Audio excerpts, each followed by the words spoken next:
The Winchester's cold metal pressed against Cordelia's palm as she heard the familiar voice through her cabin door. 5 years, 5 long years since Jasper Whitmore had ridden out of Millfield Creek, leaving her with nothing but broken promises, and a belly swollen with his child. "Cordelia, please. I know you're in there." His voice cracked with desperation. "I can't explain everything." She peered through the gap in the wooden shutters, her heart hammering against her ribs like a caged bird. There he stood on her porch holder, weathered but unmistakably him. The same storm-gray eyes that had once made her believe in forever, the same hands that had traced her face by candlelight, swearing he'd never leave. "Explain?" Bitterly, cocking the rifle. The metallic click echoed through the small cabin where she'd raised their daughter alone. "Explain how you disappeared the night before our wedding? How you left me to face the town's whispers alone?" Through the window, she watched him remove his hat, running weathered fingers through hair now streaked with silver. His shoulders sagged under the weight of whatever burden he'd carried across the plains. "I had to protect you," he said, his voice barely above a whisper. "The Castellanos brothers, they had a bounty on my head. $50,000, dead or alive. I couldn't let them hurt you." Or he paused, his eyes scanning the property. "Is she mine? The little girl I saw at the general store yesterday?" Cordelia's breath caught. He'd seen Magnolia, her daughter, their daughter, with her father's gray eyes and stubborn chin, now 6 years old, and asking questions about the man in her mother's faded daguerreotype. "Don't." The word came out sharper than broken glass. "Don't you dare come here talking about family after what you did." But even as she spoke, memories flooded back unbidden. Jasper, teaching her to shoot bottles off fence posts, his arms wrapped around her from behind as he guided her aim. The way he'd dance with her in the moonlight after Sunday socials, humming old ballads against her ear. How he'd promised to build her the biggest house in 3 counties, with a wraparound porch and roses climbing the walls. "The bounty's been lifted," he continued, stepping closer to the door. "Miguel Castellanos is dead, and his brother Carlos got himself killed in a prison fight down in Mexico. I'm free, Cordelia. We can start over?" "Start over?" She pressed her back against the door, feeling the rough wood through her thin dress. "You think you can just waltz back into our lives? Like nothing happened? I buried my father alone. I delivered our baby alone. I've fought off creditors and carpetbaggers and men who thought a widow might be easy prey." Her voice broke on the last words, and she hated herself for the weakness. She'd worked her fingers to the bone, taking in washing and mending, growing vegetables to sell at market, anything to keep food on the table and a roof over Magnolia's head. "I know I hurt you," Jasper said, his voice thick with regret. "But I never stopped thinking about you, never stopped loving you. I've got money now, enough to buy back your father's ranch, enough to give you and our daughter everything you deserve." Cordelia closed her eyes, feeling the familiar ache in her chest. Part of her, the foolish romantic part she'd tried so hard to kill, wanted to believe him, wanted to throw open the door and fall into his arms like the heroine in one of those dime novels she read by lamplight. But the practical woman she'd become, the one forged by hardship and betrayal, kept her finger on the trigger. "Please," he whispered through the door. "Just let me see her. Let me be the father I should have been. We can be a family again." The Winchester trembled in her hands as footsteps approached from behind, small, curious footsteps that could only belong to one person. "Mama." Magnolia's voice was soft, uncertain. "Who's that man outside?" Cordelia spun around, lowering the rifle as Magnolia stood in the doorway between the main room and the small bedroom they shared. The child wore her nightgown, her dark hair, so like Jasper's, tumbling in waves past her shoulders. Those familiar gray eyes, wide with curiosity, seemed to look straight through her mother's carefully constructed walls. "Go back to bed, sweetheart," Cordelia whispered, but Magnolia had inherited more than just her father's eyes. She had his stubborn streak, too. "That's him, isn't it?" The 6-year-old moved closer, pressing her small face against the window. "The man from the picture, my papa." Cordelia's heart clenched. For years, she'd shown Magnolia the single photograph she'd kept Jasper in his Sunday best, standing beside a prize stallion at the county fair. She'd told carefully edited stories about their courtship, painting him as a hero who'd gone away on important business. She'd never had the heart to tell her daughter the bitter truth. Magnolia Whitmore. Jasper's voice carried through the thin walls filled with wonder and pain. That's her name, isn't it? You gave her my name? Mama always said you were coming back, Magnolia announced, her small hands pressed against the glass. She said you were fighting bad men, like the heroes in her books. Tears burned Cordelia's eyes, out of the mouths of babes, she had told. Herself, she was protecting Magnolia with those stories. But perhaps she'd been protecting her own heart, instead keeping alive the hope she'd never quite managed to kill. Can I see him, Mama? Just for a minute. Magnolia turned those pleading eyes on her mother, and Cordelia felt her resolve wavering like a candle flame in the wind. Outside, Jasper had gone quiet, but she could feel his presence like heat from a forge. Waiting. Hoping. He left us, Cordelia said softly, kneeling to her daughter's level. When you were just a baby in my belly, he rode away and never looked back. But he's here now, Magnolia said with the simple logic of childhood. Maybe he got lost. Lost. If only it were that simple. Cordelia looked into her daughter's face, a face that was equal parts her own, and Jasper Zan saw not just innocence, but a desperate longing that mirrored her own carefully hidden desires. Hey, Cordelia. Jasper's voice was closer now, right? Outside the window where Magnolia stood. I can see her. She's beautiful. She looks just like you did when we were young. She has your eyes, Cordelia whispered before she could stop herself. I dreamed about her, he continued, his voice thick with emotion. Every night for 5 years. I wondered what her voice sounded like, what made her laugh. I brought something. For her, a carved horse I made during the long winter in Colorado. It's not much, but you made it? Magnolia's eyes lit up. She'd always loved horses, spending hours at the neighbor's fence watching their mare graze in the pasture. Cordelia felt the walls she'd built around her heart beginning to crack. This wasn't how she'd imagined their reunion. She'd pictured herself strong, cold, untouchable. Instead, she was trembling like a schoolgirl, caught between fury and longing.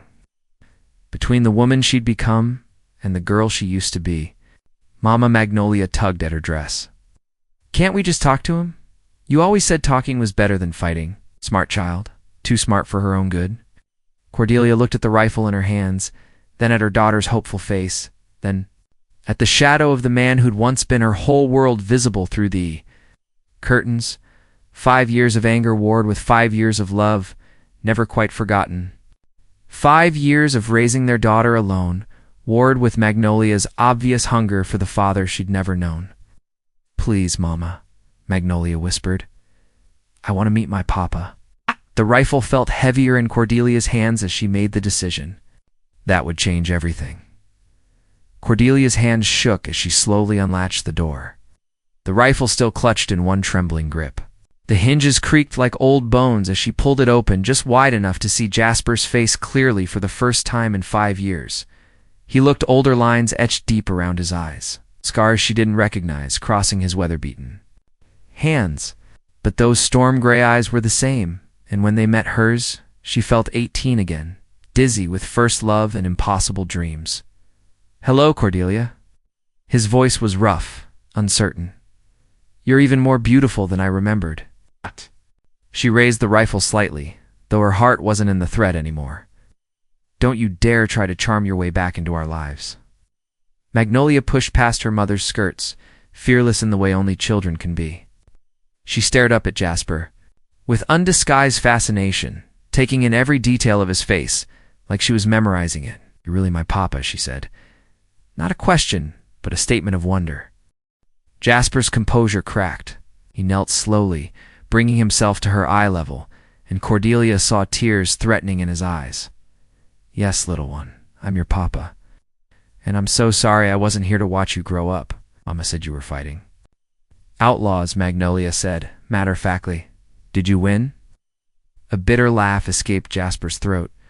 I suppose I did, eventually. But the cost, He looked up at Cordelia. The cost was too high. "Tell me," Cordelia said, surprising herself with the words, "Tell me why you left. It's the real reason, not some story about protecting us." Jasper reached into his coat, moving slowly to avoid spooking her, and pulled out a folded letter. The paper was yellowed with age, worn soft from handling. The night before our wedding, this arrived. From Carlos Castellanos himself. Cordelia lowered the rifle slightly as he held out the letter. She recognized the crude handwriting, the threat spelled out in broken English and perfect Spanish. They knew about the wedding. They knew about her. They promised to kill her slowly. If Jasper didn't surrender himself by dawn, "You could have told me," she whispered. But even as she said it, she knew it wasn't true. She would have tried to fight, would have insisted they face the danger together. No, she might have died for her courage. "I couldn't risk it," Jasper said. Carlos had already killed 3 lawmen and their families. "I'd seen what he did to them, Cordelia. I couldn't let that happen to you, so you just left. It's like a coward in the night. It's like a coward." He agreed, the admission clearly costing him. "I thought I could lead them away, deal with them quickly, and come back. I never imagined it would take 5 years." Magnolia had grown quiet during their exchange, her young mind processing the adult emotions swirling around her. Finally, she stepped forward and took Jasper's scarred hand in her small one. "Did it hurt?" she asked. "Fighting the bad men?" "Yes," Jasper said honestly. "But not as much as leaving you and your mama hurt me." Cordelia felt something shift inside. Her chest, like ice beginning to thaw after a long winter. She'd carried her anger for so long, it had become part of her, as essential as breathing. But looking at her daughter's hand in Jasper's, seeing the tears he wasn't trying to hide, she wondered if maybe, just maybe, there was another way forward. "Show me," she said suddenly. "Show me proof that they're really dead, that we're really safe." Jasper reached into his coat again and pulled out 2 wanted posters, both marked "deceased" in official red ink. Carlos and Miguel Castellanos, their faces staring up from the crumpled papers like harbingers of old nightmares, finally put to rest. "It's over," he said. "It's finally over." Cordelia studied the papers, then looked at her daughter, still holding her father's hand like she'd never let go. "Maybe," she said carefully, "but forgiveness, ... that's something you'll have to earn." 3 weeks had passed since Jasper's return, and Cordelia found herself caught in a strange limbo between past and present. She'd allowed him to stay in the old barn.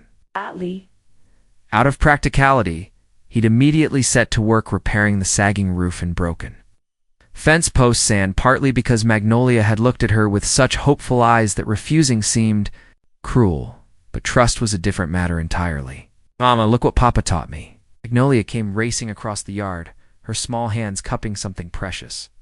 She opened her palms to reveal a carved wooden horse, no bigger than her thumb, with intricate details that must have taken hours to complete. "It's beautiful, sweetheart," Cordelia said, though her voice was guarded. She glanced toward the barn, where Jasper was shoeing their old mare, his movements practiced and sure. He'd always been good with his hands. "He's teaching me to carve, too," Magnolia chattered on. "Says I have artist fingers, just like you do when you sew." Cordelia's heart twisted. It was so easy for Magnolia to accept him, to slip into the rhythm of having a father as naturally as breathing. For a child who'd never known disappointment, trust came as simple as sunshine. But Cordelia remembered the morning she'd woken to find his side of the bed cold. His clothes gone from the chest. Only a hastily scrawled note saying he'd be back soon. She remembered waiting by the window every evening for months. Magnolia growing heavy in her belly, while hope slowly curdled into bitterness. Mrs. Whitmore. Cordelia looked up to find elderly Mr. Gideon approaching from the main road, his face grave beneath his worn hat. He'd been her father's friend, one of the few townspeople who'd stood by her during the hardest times. "Gideon," she greeted him, wiping her hands on her apron. "Oh, what brings you out this way?" His eyes shifted toward the barn, where the sound of hammering had stopped, or till Jasper's back in town. "Wanted to make sure you and the little one were ... safe." "We're fine," Cordelia said, though she appreciated his concern. Gideon had been the one to help her through those first terrifying weeks after Magnolia's birth, when she'd had no idea how to keep a baby alive, let alone fed and clothed. "Just remember," he said quietly, "a man who runs once might run again, especially when times get hard." His words echoed in her mind as she watched Jasper emerge from the barn, wiping sweat from his brow. He'd filled out since his return. The lean desperation of the trail had given way to the solid strength of honest work. But Gideon's warning rang true. What would happen when the next crisis came, when the next difficult decision had to be made? At evening, as Magnolia slept peacefully in their shared bed, Cordelia found herself standing on the porch, staring out at the barn where lamplight flickered in the small window. Unable to stop herself, she walked across the yard and pushed open the heavy door. Jasper sat on a wooden crate, carving what looked like a tiny rocking chair for Magnolia's collection of dolls. He looked up when she entered, surprise and something deeper flickering in his eyes. "Can't sleep?" "Old habit," she said, settling on a hay bale across from him. "I used to come out here to think when Magnolia was teething. The crying would keep the neighbors up otherwise." They sat in comfortable silence for a moment, the only sound the whisper of his knife against wood. Finally, Cordelia spoke the question that had been burning in her chest. "What happens when the next trouble comes, Jasper? When someone threatens us again? Or when money gets tight? Or when life gets hard the way it always does? Do you run again?" He set down his carving and met her eyes directly. "I can't prove I won't," he said honestly. "All I can do is promise I'll try to stay, and hope that someday that'll be enough for you to trust me again." The tornado came without warning on a Tuesday afternoon, the sky turning the sickly green, color that made every prairie dweller's blood run cold. Cordelia was hanging laundry when she felt the unnatural stillness in the air. Saw the way the horses began pacing restlessly in their pen.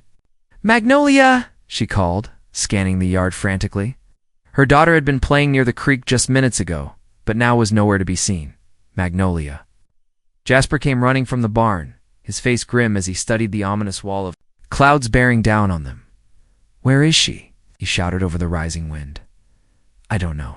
Panic clawed at Cordelia's throat. She was by the water without another word. Jasper took off running toward the creek, his boots pounding against the hard-pan earth. Cordelia followed, her skirts whipping around her legs as debris began to fly through the air. The terrible roar of the approaching storm grew louder, like a freight train bearing down on them at impossible speed. They found Magnolia huddled under the old oak tree by the creek bank, too frightened to move as the wind howled overhead. Her small face was white with terror, tears streaming down her cheeks. "I couldn't get back," she sobbed as Jasper scooped her into his arms. The wind was too strong. "It's okay, little one," he said, pressing her face against his shoulder. "Papa's got you now." But even as he spoke, Cordelia could see they wouldn't make it back to the house in time. The tornado was too close, the winds too strong. The storm cellar was on the far side of the cabin. They'd never reach it before the twister was on top of them. "The cave," Cordelia shouted, pointing to the limestone outcropping near the creek. It wasn't much, just a shallow depression in the rock that she and her father had used to store root vegetables, but it might provide some shelter. They ran together, Jasper carrying Magnolia while Cordelia struggled against the wind. Hail began to fall, marble-sized at first, then growing larger, pummeling them as they stumbled toward the rocky shelter. Just as they reached the cave mouth, a massive oak tree, the same one Magnolia had been sheltering under moments before, came crashing down exactly where they'd been standing. The sound was deafening, lost in the roar of the storm. But the message was clear. They'd escaped death by mere seconds. They huddled together in the shallow cave, Jasper's body shielding both, Cordelia and Magnolia, as the tornado passed overhead. The noise was indescribably, like the world was tearing itself apart. Cordelia pressed her face against Jasper's chest, feeling his heartbeat strong and steady beneath her cheek. And for the first time in 5 years, she felt truly safe. When the storm finally passed, they emerged to find their world transformed. The barn was gone, scattered across the prairie in 1,000 pieces. Half the cabin's roof had been torn away, and the chicken coop looked like it had been fed into a giant's grinder. But they were alive. All three of them. "The horses?" Magnolia asked, her voice small. Jasper surveyed the damage, his jaw tight, probably scattered to kingdom come, along with everything else. Cordelia looked at the destruction, 5 years of careful rebuilding destroyed in 15 minutes of nature's fury. The practical side of her mind was already calculating. No barn meant no shelter for livestock. No horses meant no way to work the fields or get to town. No roof meant no protection from the elements. It would have been the perfect moment for a weak man to cut his losses and run instead. Jasper set Magnolia down gently and turned to face the wreckage. "Well," he said, rolling up his sleeves, "I guess we'd better get to work." In that moment, watching him prepare to rebuild their life from nothing, Cordelia felt the last of her walls crumble. She said quietly, "we'd better get to work." Weeks following the tornado blurred together in a haze of backbreaking work and quiet revelations. Jasper threw himself into rebuilding with the fierce determination of a man trying to prove his worth.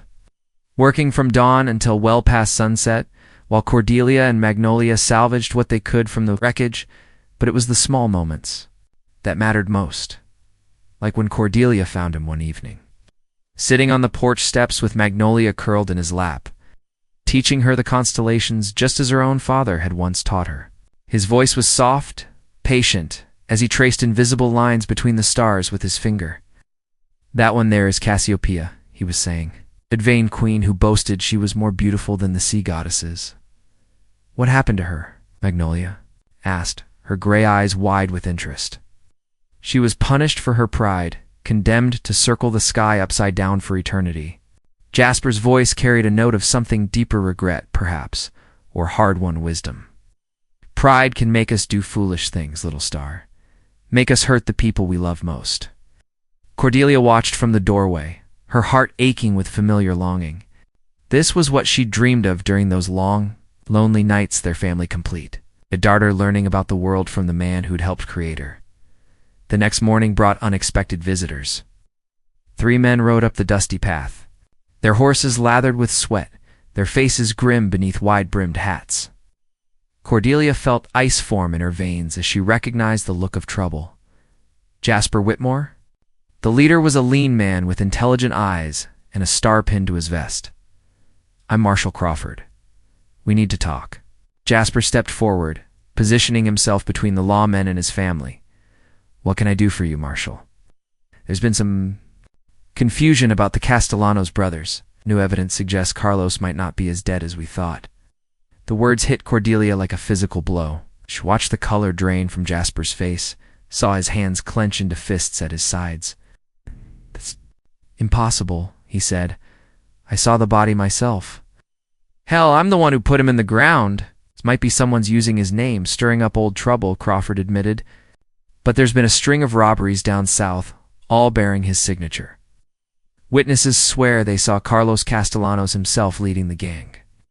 Magnolia pressed closer to her mother, sensing the adult fear that suddenly filled the air like smoke. Cordelia put a protective arm around her daughter, her mind racing.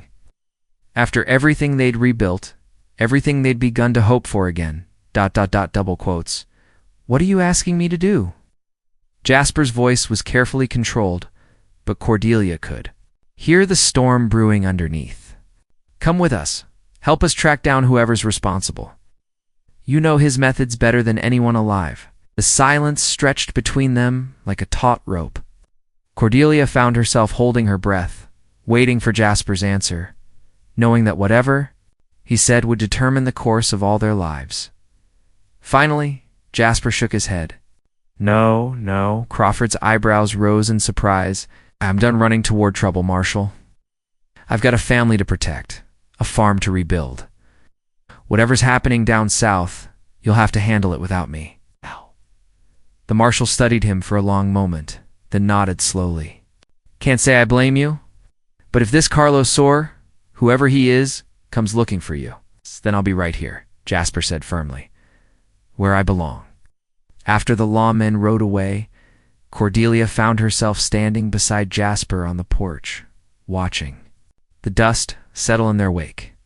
For 5 years, she'd wondered what he would choose when forced between duty and family. Now she had her answer. You could have gone, she said quietly, ended the threat once and for all. Ow. And leave you and Magnolia. Again, he turned to face her, his eyes intense. Never. I meant 6 months later.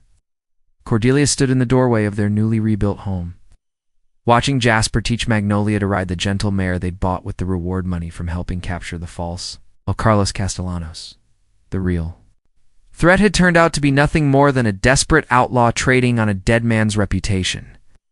But Marshall Crawford had been generous in his gratitude for Jasper's information. The house was smaller than before, but somehow it felt more complete. Every board, every nail had been placed with intention, with hope for the future. The roses Jasper had planted were already beginning to climb the new trellis, just as he'd promised 7 years ago. Mama, look. Magnolia called out, her face radiant with joy as she managed to guide the horse around the corral without her father's steadying hand. I'm doing it all by myself. I see you, sweetheart. Cordelia called back, her heart full to bursting. That evening, after Magnolia had been tucked into her own small bedroom, luxury their rebuilt home before Dasper found Cordelia on the porch swing they'd hung just the week before. The autumn air was crisp with the promise of winter. But she'd wrapped herself in the quilt her grandmother had made, the one that had somehow survived the tornado. Penny for your thoughts? He asked, settling beside her on the swing. Just thinking about time, she said, making room for him beneath the quilt. How it can heal some wounds and deepen others. He was quiet for a moment, gently setting the swing in motion with his foot. Do you regret it? Letting me stay? Cordelia considered the question seriously. The woman she'd been 6 months ago might have answered differently. The bitter-guarded woman who'd greeted him with a rifle and a heart full of ice. I regret the lost years, she said finally. I regret that Magnolia had to grow up without her father for so long. I regret that we had to find each other again through so much pain, but... He prompted gently. But I don't regret this. Us. What we're building together. She turned to look at him, seeing not the reckless young man who'd left her all those years ago, but the weathered, steady man who'd chosen to stay and fight for their family. I think maybe we needed to be broken before we could learn how to be whole. Jasper reached into his pocket and pulled out a small wooden box, worn smooth from handling. I've been carrying this for 5 years, he said, waiting for the right moment, or maybe just waiting for the courage to hope again. Inside the box was her grandmother's ring, the one she'd given back to him the morning after he'd disappeared. Too proud and heartbroken to keep it. The simple gold band caught the moonlight, and she saw that he'd had it inscribed with new words. Today, tomorrow, always. Cordelia Whitmire, he said, his voice rough with emotion. I know I don't deserve a second chance. I know I broke your heart and left you to face the world alone. But if you'll have me, you'll take this scarred. Stubborn fool of a Mane, promise you this. I will never leave you again. Not for outlaws, not for danger, not for anything in this world or the next. She looked at the ring, then at his face, seeing in it all the love and loss and hard-won wisdom of their shared journey. This wasn't the fairy tale proposal she'd dreamed of as a girl, but it was something better. A promise made by two people who understood the true cost of love. Yes, she whispered, letting him slide the ring onto her finger where it belonged. Yes, I'll marry you again. As he kissed her beneath the star-scattered sky, Cordelia felt the last pieces of her heart click into place. They had been broken, scattered like debris in a storm. Like their rebuilt home, they were stronger, now weathered, but enduring. Tested but true. They were finally, truly a family again.